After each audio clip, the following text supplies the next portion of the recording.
2 official documents, 1 signature, and a staggering $29.9 million discrepancy.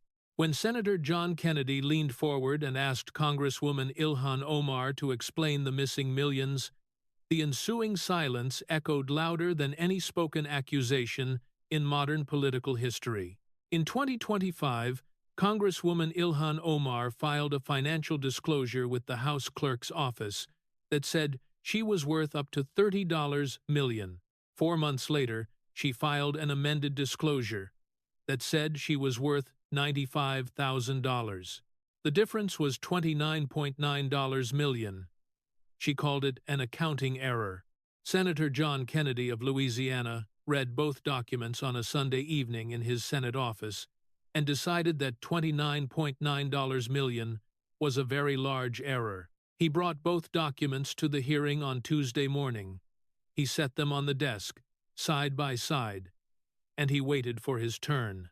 Senator Kennedy is a 3-year-old white man from a southern state who's using a Senate hearing to heavily scrutinize a Muslim woman of color. Ilhan Omar was looking directly at the cameras when she said it.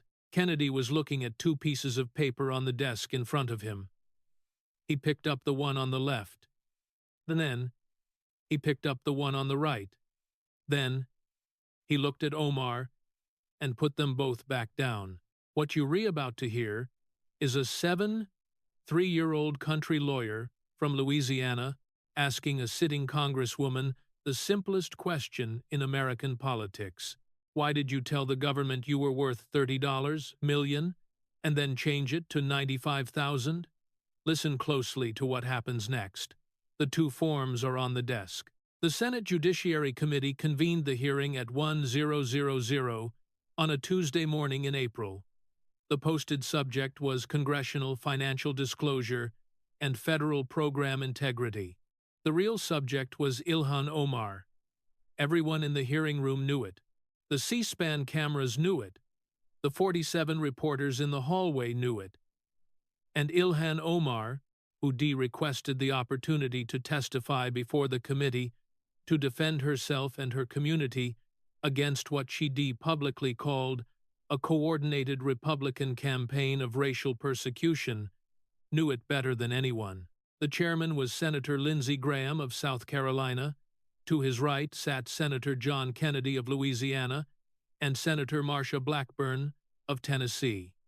On the Democratic side, Senator Chris Murphy of Connecticut, the man who spent 10 years in the Senate trying to end senseless tragedies after 20 children lost their lives at Sandy Hook Elementary School in his home state, sat quietly reviewing his notes.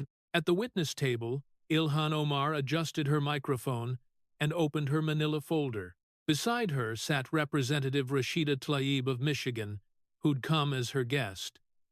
Graham gave the hearing to order and recognized Omar for an opening statement.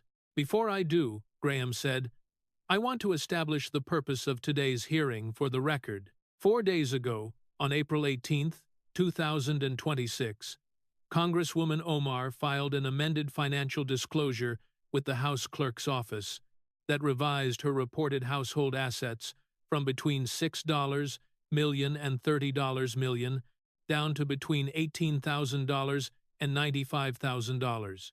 This revision was made after the Office of Congressional Conduct requested additional information about the original filing. Separately, House Resolution 713 has been introduced to censure Congresswoman Omar and remove her from her committee assignments in connection with remarks she made following the tragic loss of life of Charlie Kirk in September of 2025. Congresswoman Omar requested the opportunity to appear before this committee to address both matters. The committee has granted that request. Congresswoman, you're recognized for your opening statement. Omar stood. "Thank you, Chairman Graham. I requested this opportunity to appear before the committee because the American people deserve to hear the truth, not the version of the truth that Fox News manufactures every night, and not the version of the truth that Republican politicians invent to justify their obsession with a Muslim woman from Minnesota. Let me be direct.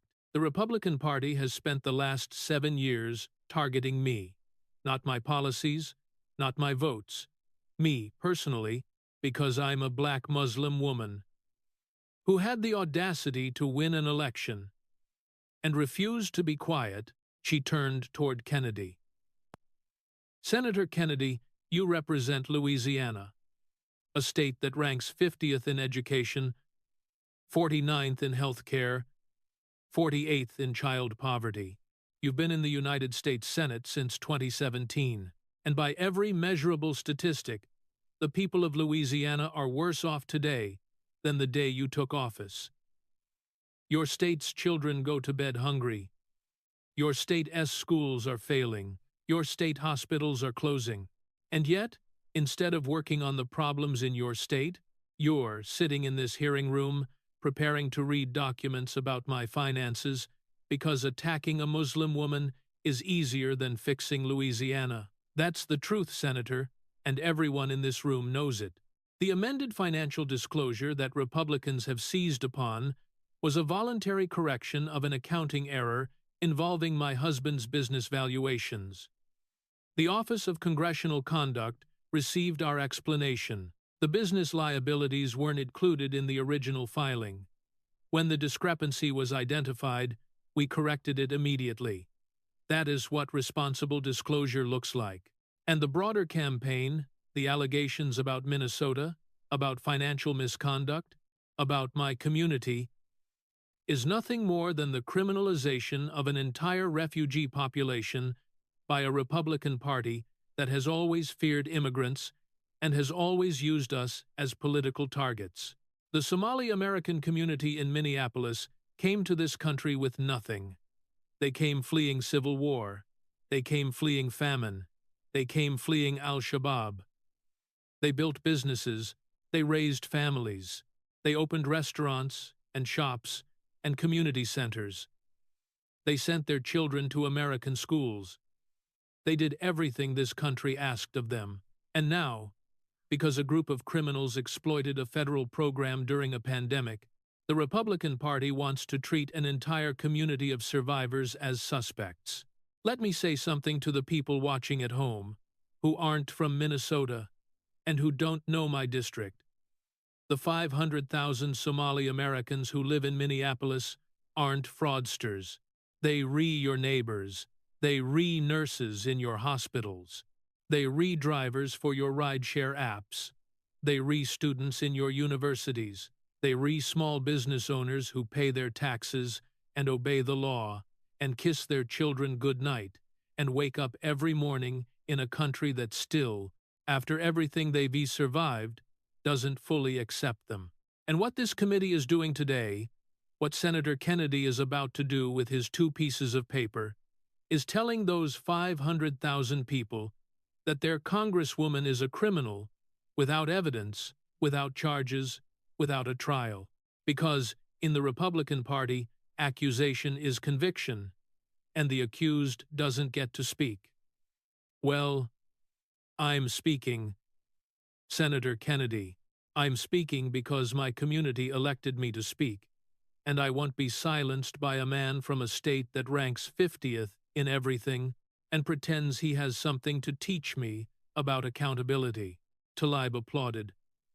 Murphy didn't. Graham looked at Kennedy. Senator Kennedy, you're recognized. Kennedy didn't stand. He adjusted his glasses, the slow, deliberate adjustment he'd been making in Senate hearings for 9 years, the gesture that every C-SPAN regular recognized as the signal that something was about to happen. Thank you, Mr. Chairman. Congresswoman, I appreciate you coming today. I know you didn't have to. I respect that. His voice was the Louisiana drawl that had made him famous on cable news. Slow, warm. The voice of a man who appeared to be thinking out loud, rather than delivering prepared remarks. It was the most carefully constructed performance in the United States Senate, and it worked every time. Now, you said a lot just now, and I'm going to address some of it. But first, if you don't mind, I'd like to talk about these two pieces of paper. He picked up the document on his left. This is your 2025 financial disclosure, filed with the House Clerk's office, under federal law, with your name on it, your signature. It says your household assets are between $6 million and $30 million. That's what you told the United States government you were worth as recently as last year. He set it down, picked up the document on his right. This is your amended disclosure, filed 4 days ago, April 18th, 2026. Same office, same law, same signature. It says your household assets are between $18,000 and $95,000. He held both documents up, one in each hand. Congresswoman, $30 million. He raised his left hand slightly. $95,000. He raised his right. These are both your documents. You signed both of them, under federal law. My question is simple. Which one is lying? It was an accounting error, Senator. The business' liabilities were not. Congresswoman, I heard your opening statement. You said accounting error. I want to talk about that phrase for a moment, because in my experience as a lawyer, and I've been a lawyer for a very long time, longer than I should probably admit, an accounting error is when you add 2 and 2 and get 5. An accounting error is a misplaced decimal point. An accounting error is forgetting to carry a 1. $29.9 million is not an accounting error. Congresswoman, $29.9 million is the operating budget of a small city. Senator, I wasn't personally involved in valuing my husband's businesses. Congresswoman, your name is on the form, not your husband's name. Yours. You signed it. Under federal law, you are personally responsible for the accuracy of your financial disclosure. That's not my rule. That's the Ethics in Government Act of 1978. And Congresswoman, the amended filing you submitted 4 days ago shows something else that I find very interesting.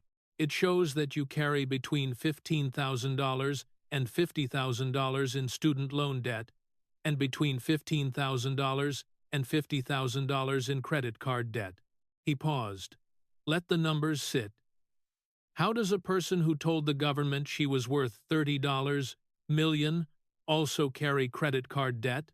Congresswoman, did you think about that when you signed the original form? Because where I come from in Louisiana, the state you just said ranks 50th in everything. People who are worth $30 million don't carry credit card balances. People who carry credit card balances aren't worth $30 and million. Every person watching at home knows that, because most of them carry credit card balances too, and none of them have ever claimed to be worth $30 million. Omar's hand came down on the table. Senator Kennedy, this is a witch hunt designed to... Congresswoman, I didn't write these documents. You did. If your own financial disclosures are a witch hunt, you need to take that up with your own accountant, not with me. He set both documents down on the desk, side by side, facing Omar. Now, let me walk through the specifics, because I think the American people watching at home deserve specifics. Your original disclosure listed your husband, Tim Minet's venture capital management firm, at approximately $7.9 million. The winery in Santa Rosa, California, EST Crew LLC, at approximately $1.5 million. Those were the valuations that made you a multimillionaire. Your amended disclosure, filed 4 days ago, says those same businesses have no net value. Once liabilities are factored in, zero. Congresswoman, $7.9 million became zero. $1.5 million became zero in 4 days. Your spokesperson, Jeremy Slevin, told the Wall Street Journal, and I am quoting, the amended disclosure confirms what we've said all along. The Congresswoman is not a millionaire. End quote. Congresswoman, what we've said all along, those are your spokesperson's words. If you've been saying all along that you aren't a millionaire, then why did you file a document with the United States government that said you were worth up to $30 million? If you knew you weren't a millionaire all along, then you knew the form was wrong when you signed it. Which is it, Congresswoman? Did you not know the form was wrong? In which case, you signed a federal document without reading it? Or did you know the form was wrong? In which case, you signed a federal document that you knew was inaccurate. I'm a country lawyer, Congresswoman. In my experience, those are the only two options. Neither one is an accounting error. Omar looked at Talib, looked at the table. The Office of Congressional Conduct has accepted our explanation. And Congresswoman, the Office of Congressional Conduct sent you a letter requesting additional information. That isn't the same as accepting your explanation. That is the opposite of accepting your explanation. That's the office telling you they have questions. And if the OC has questions about a $29.9 million discrepancy, I think the American people are entitled to have questions too. And Congresswoman, since we were talking about your husband's businesses, I want to note something else for the record. The winery in Santa Rosa, California, EST Crew LLC, is currently the subject of a financial misconduct lawsuit filed in Washington, D.C., by an investor named Naeem Mudd. Mr. Dusterun Mudd alleges that your husband and his business partner misrepresented the company as financial health and failed to pay promised returns. That lawsuit is active. It's a matter of public record. So, let me summarize what the public record shows as of today. Your husband owns a winery that's being sued for financial misconduct. Your husband owns a venture capital firm that went from $7.9 million in value to zero in 4 days. Your financial disclosure went from $30 million to $95,000. You carry student loan debt and credit card debt. And the Office of Congressional Conduct has sent you a letter asking for more information. My Mima used to say, when you find one raccoon in the trash, that's a raccoon. When you find 5 raccoons in the trash, that's a family reunion. I count 5 raccoons. Congresswoman, a country lawyer from Louisiana just held up 2 pieces of paper. Same name, same office, $30 million versus $95,000, and asked which one is lying. Then he counted 5 raccoons. Consider the staggering implications of these 2 forms and ask yourself if this is just an accounting error, because Kennedy is about to move to Charlie Kirk, and what Ilhan Omar said on 3 consecutive days after a man was fatally targeted. Congresswoman, I want to move to a different subject, because this hearing is about more than financial disclosures, and there's a matter that I believe the American people deserve to hear discussed in a Senate hearing room. Kennedy's voice changed, not dramatically. The folksy warmth receded by 1 degree, the way a courtroom lawyer's voice changes when the questioning moves from preliminary matters to the center of the case. On September 10, 2025, a 1-year-old man named Charlie Kirk suffered a tragic loss of life on the campus of Utah Valley University in Orem, Utah. He was giving a speech. He was exercising his First Amendment right to free expression, the right that every person in this room, on both sides of the aisle, has sworn an oath to protect. He lost his life for speaking. Charlie Kirk was a husband. His wife's name is Erica. Charlie Kirk was a father. He had 2 young children. He kissed those children goodbye that morning and drove to a university campus to talk to college students about politics. He didn't come home. I want to be clear about something, Congresswoman, because I think it matters. I didn't agree with Charlie Kirk on everything. I'm 73 years old. He was 31. We came from different generations, and we had different styles. But I agreed with him on one thing, that I think every American, Democrat, Republican, Independent, doesn't matter, agrees on. I agreed with him that Americans have the right to speak in public without being fatally targeted for it. Now, the timeline. On September 10th, the day of the tragic incident, you issued a statement condemning the violent act. Your statement said, quote, "Political violence is completely unacceptable and indefensible." End quote. That was the right thing to say, Congresswoman, and I want to give you credit for saying it. You said it quickly. You said it clearly. You said it before many other members of Congress had said anything at all. On September 11th, one day later, 24 hours later, while Charlie Kirk's wife was notifying extended family members, and while funeral arrangements were being discussed, you gave an interview on a Zateo town hall with Mehdi Hassan. In that interview, you called conservatives who connected the fatal incident to left-wing rhetoric, quote, "full of nonsense," end quote. That is your phrase, Congresswoman, not mine. And in the same interview, according to House Resolution 713, which was introduced in the House to censure you and remove you from committees, you smeared Charlie Kirk's character and implied that his own rhetoric had contributed to the environment that led to his fatal end. I want to say that again, Congresswoman, because I want every person watching at home to understand what happened.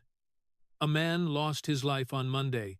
On Tuesday, a sitting member of the United States Congress went on television and suggested that the deceased man had helped create the conditions for his own tragic demise. On September 12th, 2 days after the incident, while Erica Kirk was choosing a casket for her husband, you reposted a video on social media that disparaged the character of Charlie Kirk, not his policies, not his organization, his character. While his family was in mourning, September 10th, condemnation. September 11th, smearing the victim.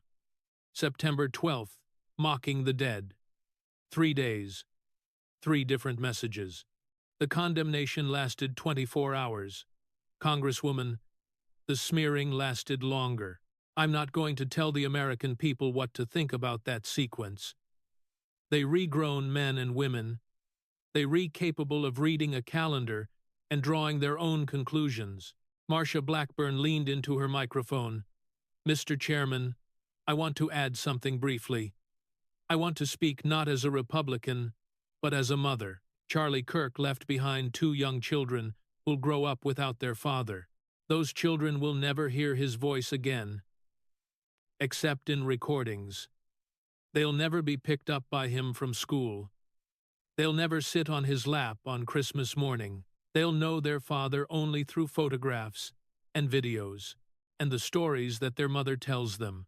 And one day after their father lost his life, one day, Mr. Chairman, a sitting member of the United States Congress, went on television and attacked their father's character. Those children will someday be old enough to find that interview.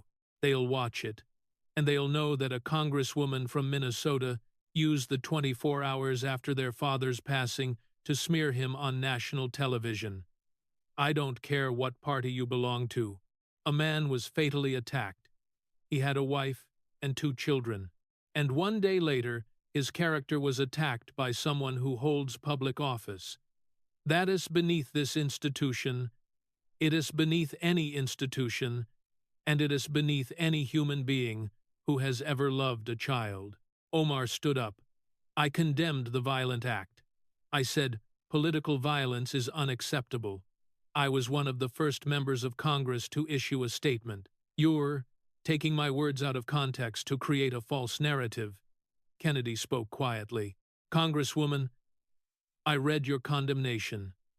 I gave you credit for it twice. I also read your interview the next day, and I read your social media post the day after that. I didn't take your words out of context. I put them in chronological order. September 10th, September 11th, September 12th. That isn't context manipulation, Congresswoman. That is a calendar. And calendars aren't partisan. A 73-year-old senator from Louisiana just laid out what Ilhan Omar said on 3 consecutive days after a man was fatally struck for giving a speech, and a Tennessee senator just said it was beneath this institution. Keep that timeline in mind for the next critical moments, because the Sandy Hook senator is about to speak, and what he says next will change the hearing. Senator Chris Murphy of Connecticut had been silent for the entire hearing. This was unusual. Murphy wasn't a quiet senator. He'd spent 10 years as the most vocal advocate for public safety reform in the United States Congress. He'd wept on the Senate floor after 20 children and 6 educators lost their lives at Sandy Hook Elementary School in Newtown, Connecticut.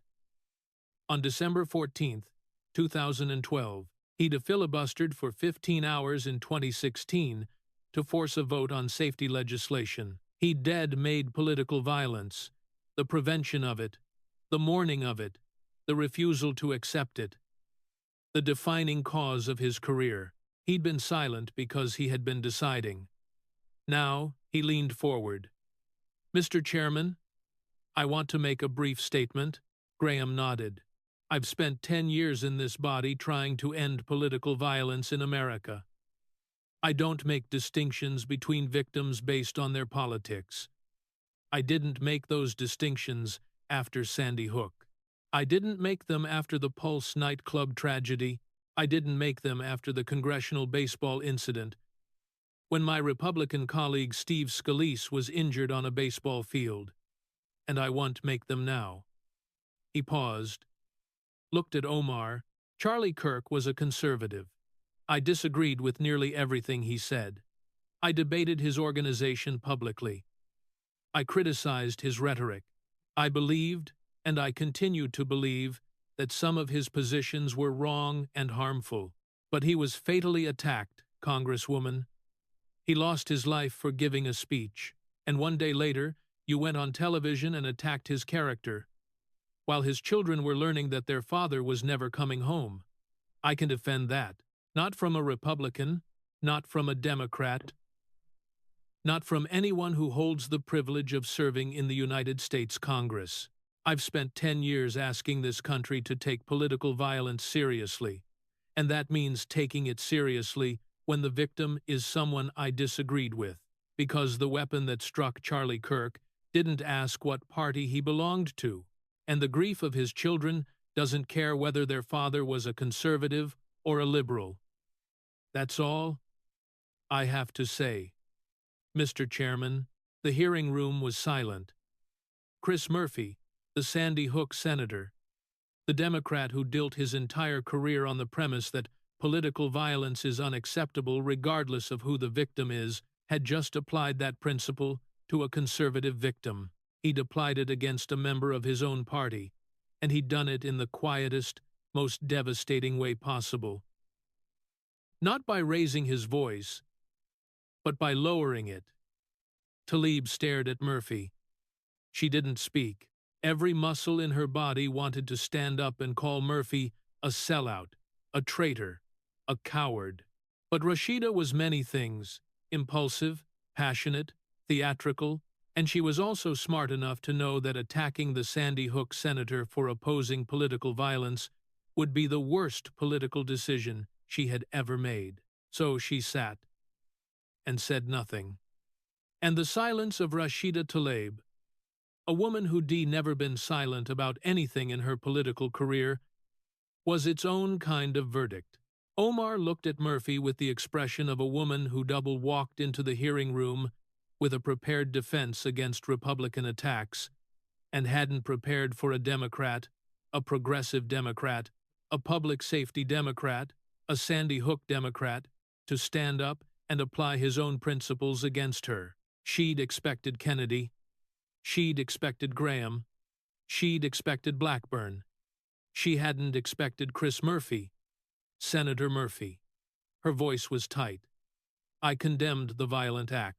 On the day it happened, before anyone else in Congress made a statement. I was one of the first to condemn it. Murphy looked at her. His voice didn't change. You were, Congresswoman, on September 10th. I acknowledge that. I gave you credit for it. But September 11th happened after September 10th, and September 12th happened after September 11th. The condemnation on day 1 doesn't erase the smearing on day 2 and the mocking on day 3. That isn't how accountability works. Not for Republicans, not for Democrats, not for anyone. Omar had no response. She sat down. The Sandy Hook senator just told Ilhan Omar that he can defend what she said about a deceased man. The man who spent 10 years fighting senseless tragedies, applied his own principle to a conservative victim, and broke with his own party in the process. That profound silence proved that true courage looks the exact same regardless of party, because Kennedy isn't done, and the 2 forms are still on the desk. Ilhan Omar stood up during the next round of questioning. She'd absorbed Kennedy's 2 forms. She'd absorbed Blackburn's rebuke about Charlie Kirk's children. She'd absorbed Murphy's betrayal, the Sandy Hook senator turning her own party's principles against her. Now she fought back. And for 30 seconds, she fought back with everything she had. Senator Kennedy, since you want to discuss records, let me discuss yours. You've been in the United States Senate since 2017. In those 9 years, Louisiana has ranked dead last, 50th out of 50 states in education. Every single year, 49th in healthcare access, 48th in poverty. Your state has one of the highest child mortality rates in the developed world. Your state has one of the highest maternal mortality rates in the developed world. Your state has one of the highest incarceration rates on the planet. Not just in America, Senator, on the planet. You've voted against the Affordable Care Act expansion that would have provided health care to over 200,000 uninsured Louisianans. People in your state, Senator, your constituents, people who trusted you to represent them. You voted against the child tax credit expansion that temporarily lifted 3.7 million American children out of poverty, including tens of thousands of children in Louisiana. You voted against the bipartisan infrastructure bill that would have rebuilt crumbling bridges and roads in a state that floods every hurricane season, because its infrastructure hasn't been updated since the 1970s. You're a man who has done nothing for the children of Louisiana in 9 years, Senator Kennedy. Nothing. 9 years. 50th. In education. Every single one of them. And you sit in this hearing room, in your pressed suit, with your folksy drawl, and your 2 pieces of paper, and you lecture me about children. And, Senator, you called yourself a country lawyer. You've been calling yourself a country lawyer for 9 years on C-SPAN. Let me tell you what you really are. You're an Oxford-educated, Vanderbilt-educated, University of Virginia law-educated career politician who clerked for a federal judge and served as secretary of a $1.6 billion state retirement fund. You've spent 30 years building a television persona, the folksy Southern gentleman who cleans his glasses and quotes his grandmother, and everyone in Washington knows it's an act. Your staff knows it. Your colleagues know it. The reporters in the hallway know it. The only people who don't know it are the people in Louisiana who keep voting for you, because they think you're one of them. You're not one of them, Senator. You're a millionaire lawyer who pretends to be a country boy because the accent polls well. And one more thing, Senator. You want to talk about Charlie Kirk? Let me talk about political violence, too. In January of 2026, a man named Adam Lee Osborne of Wichita, Kansas, was arrested for making severe physical threats against me. He posted on Facebook, and I am quoting, "If undocumented individuals can come here unimpeded, I can harm them unimpeded. How do I end up a minority in my own country.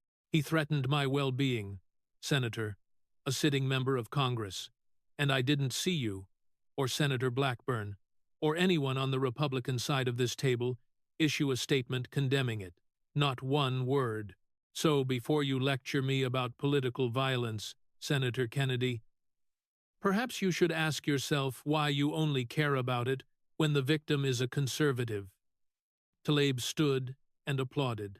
Two Democratic staffers in the back stood briefly. For 30 seconds, the hearing room's momentum shifted. Omar had landed real punches.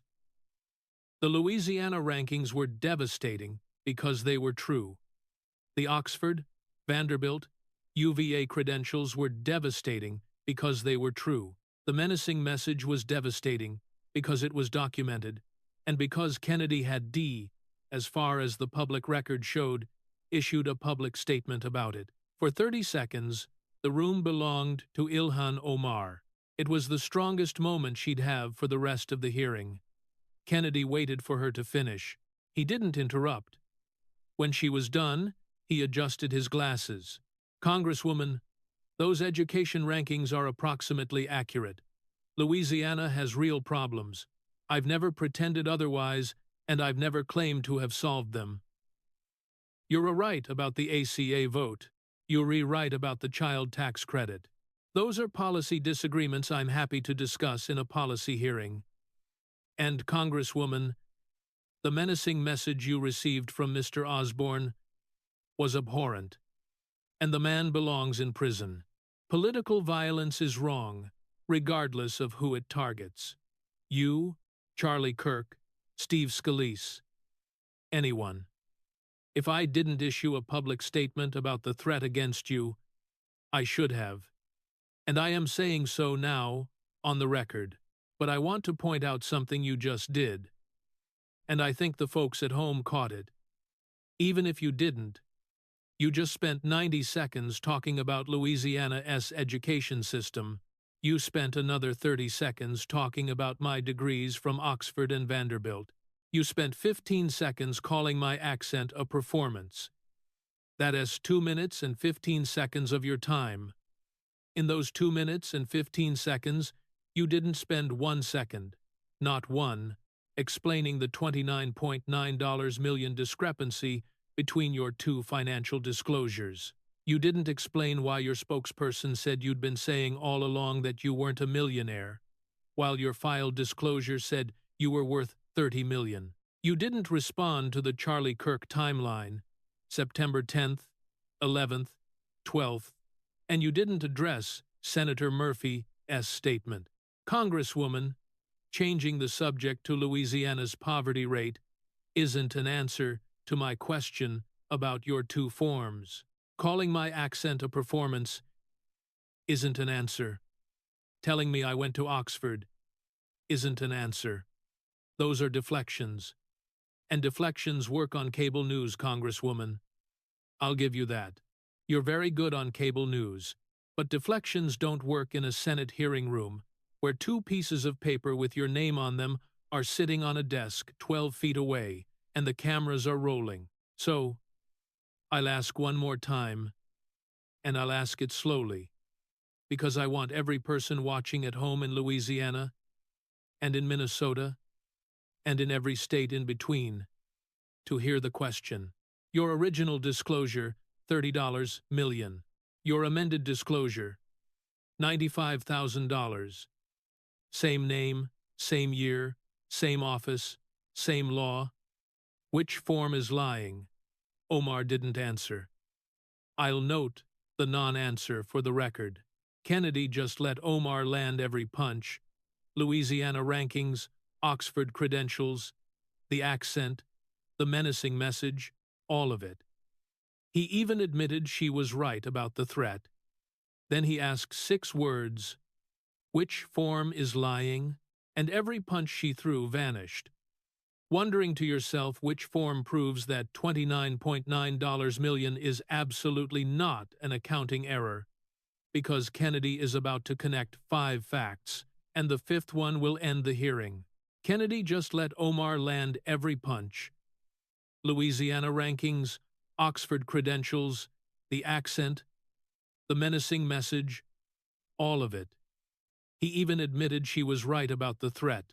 Then he asked 6 words, which form is lying, and every punch she threw vanished. Wondering to yourself which form proves that $29.9 million is absolutely not an accounting error. Because Kennedy is about to connect 5 facts, and the 5th one will end the hearing. Congresswoman, I want to connect some facts before I close, because I think they reconnected, and I think the American people have a right to see the connection. Fact 1. Your financial disclosure originally said you were worth up to $30 million. You've now amended it to $95,000. You call it an accounting error. Fact 2.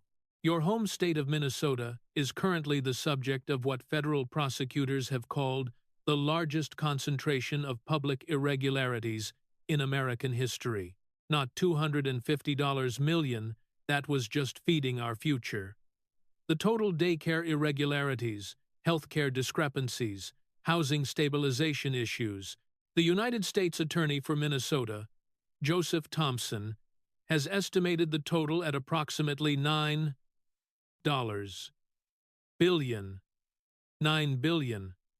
Congresswoman, with a B, he has called Minnesota, and I am quoting from his public statement, a national poster child for public corruption. Fact 3. Your own colleague, House Majority Whip Tom Emmer, a Republican, but also a Minnesotan congresswoman, a man who represents the same state you do, called you 2 days ago on Fox News, quote, a complete fraud. His exact words were, while Minnesotans have been getting fleeced to the tune of $9 billion by Somali instigators, Ilhan Omar and her husband have been raking in millions through their shady businesses. End quote. Fact 4.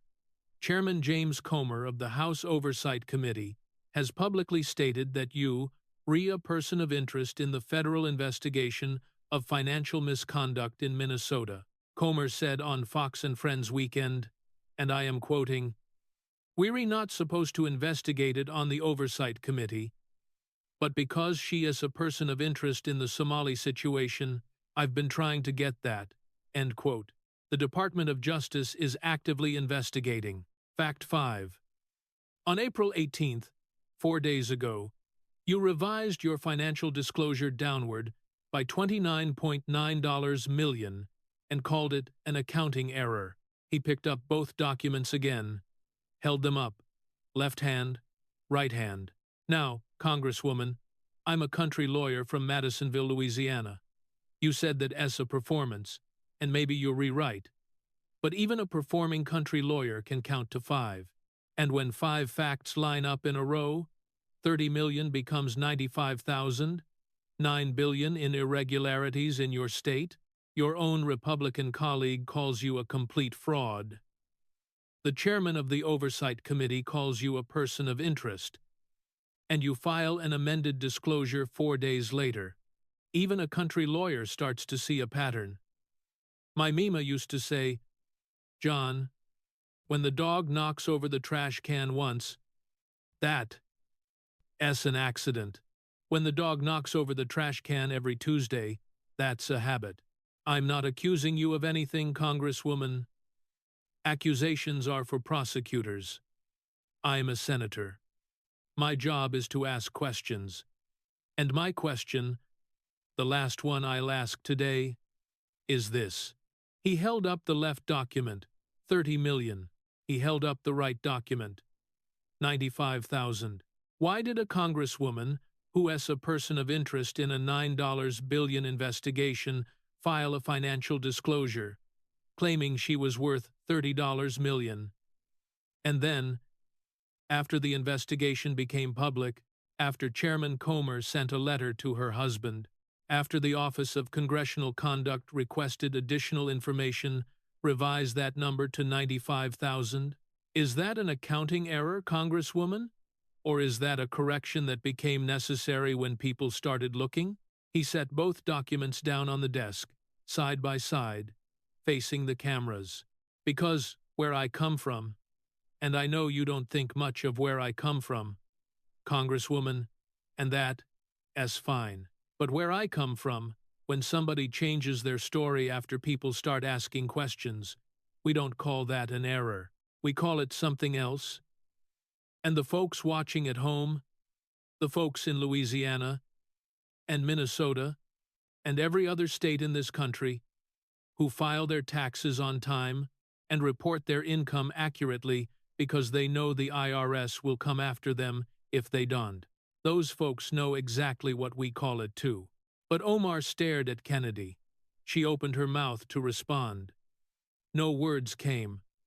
She opened her mouth a second time. The sharp cadence that had carried her through 7 years of congressional confrontations. The voice that had turned all about the Benjamins into a viral phrase. The voice that had called Republicans, racists, and Islamophobes, and white nationalists from committee hearing rooms and cable news studios and rally stages across America. That voice, in this moment, produced no sound. It wasn't theatrical silence. It wasn't a dramatic pause. It was the silence of a person who's been asked a question, for which every possible answer is worse than saying nothing. If the original form was accurate, she lied on the amended form. If the amended form was accurate, she'd lied on the original form. And if both were honest mistakes, $29.9 million of honest mistakes, then the American people were entitled to wonder what other numbers in her career were honest mistakes too. The silence lasted 5 seconds, then 7, then 10. Kennedy spoke his last line. Quiet, folksy.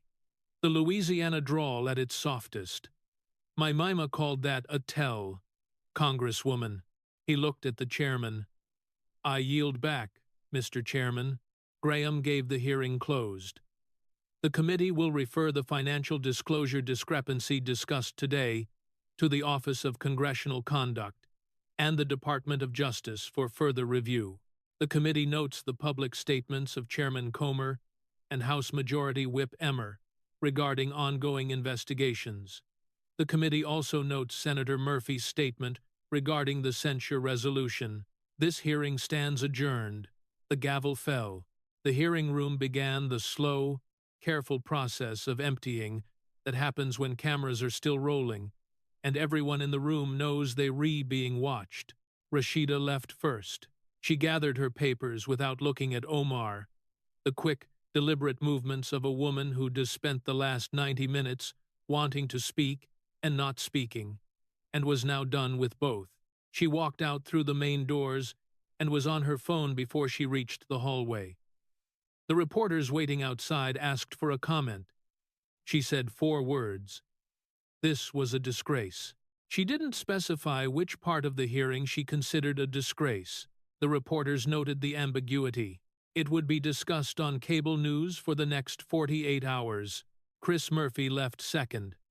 He gathered his notes slowly, placed them in a leather folder, and walked past Omar's seat on his way out. He slowed, not quite stopping, not quite passing. The half-step of a man who wanted to say something and decided not to. He straightened his tie. He kept walking. He didn't look at Omar. The silence of his passing was louder than anything he'd said during the hearing, because what he'd said during the hearing had been devastating, and the absence of a follow-up was its own kind of statement. Marcia Blackburn left third. She walked out through the main doors, stopped at the press gaggle, and said one sentence to the reporters. Charlie Kirk's children deserved better. She didn't take questions. She walked to the elevator. Ilhan Omar sat at the witness table for a full minute after the gavel fell. The C-SPAN cameras were still on. They always were for the minutes after the gavel, capturing the aftermath that was sometimes more revealing than the hearing itself.